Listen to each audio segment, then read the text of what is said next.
Hi, hello, வணக்கம். நம்ம இப்போ மல்லி சீரியல் ப்ரோமோ பத்தி இந்த வீடியோல பார்க்கலாமாங்க. நம்ம சேனலுக்கு முதல் முறையா வந்தீங்க அப்படின்னா, சப்ஸ்கிரைப் பண்ணிக்கோங்க. நம்ம விஜய் பார்த்தீங்கன்னா, இன்டர்வியூக்கு சூப்பரா ரெடி ஆகிட்டு போறாங்க. நம்ம அன்னபூர்ணி அம்மாவும் இன்டர்வியூ விஜய் வந்து நல்லபடியா முடிச்சுட்டு வரணும்னு சொல்லிட்டு, சாமி கோயில்கிட்ட எல்லாம் போயிட்டு வேண்டிக்கின்னு வந்து திருநீரெல்லாம் வச்சு அனுப்புறாங்க. நம்ம விஜயும் ஆஃபீஸுக்கு போயிட்டு இன்டர்வியூ அட்டெண்ட் பண்றதுக்காக, குட் மார்னிங் சார் அப்படின்ற மாதிரி சொல்றாங்க. வாங்க விஜய் சார் அப்படின்ற மாதிரி கூப்பிடுறாங்க. ஸோ அந்த இடத்துல பக்கத்தில் பார்த்தீங்கன்னா நம்ம ராஜேஸ்வரியும் உக்காந்துட்டு இருக்காங்க. ஸோ அப்பன்னு பார்த்தீங்கன்னா நம்ம அந்த ஆஃபீஸர் வந்து சொல்கிறாரு, அதாவது நம்ம ராஜேஸ்வரி குரூப் ஆஃப் கம்பெனியை வந்து அவங்க கூட வந்து நம்ம போட்டி போட்டு வின் பண்ணணும் அந்த மாதிரி தான் சொல்லிட்டு இருக்காங்க. அதுக்கு விஜய் சார் வந்து சரிங்க சார், ஓகே அப்படின்ற மாதிரி சொல்லிட்டு இருக்காங்க.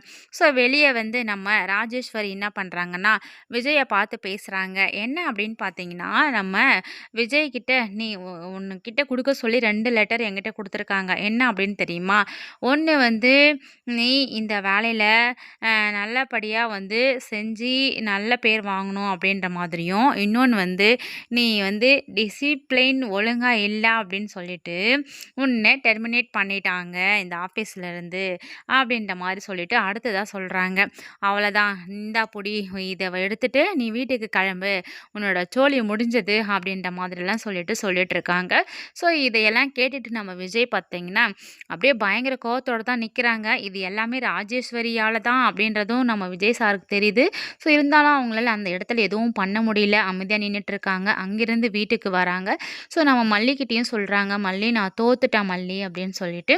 ஏன் என்னாச்சு அப்படின்னு சொல்லும்போது, ராஜேஸ்வரி வந்து அங்கேயும் வந்து பிரச்சனை பண்ணுறா அப்படின்ற மாதிரி சொல்லி, அவளால தான் எனக்கு இன்னைக்கு வேலையே போயிடுச்சு அப்படின்ற மாதிரி சொல்லிட்டு இருக்காங்க. ஸோ மல்லி என்ன முடிவு, அடுத்து என்ன எடுக்க போறாங்கன்னு வெயிட் பண்ணி பார்க்கலாம். தேங்க்ஸ் ஃபார் வாட்சிங்.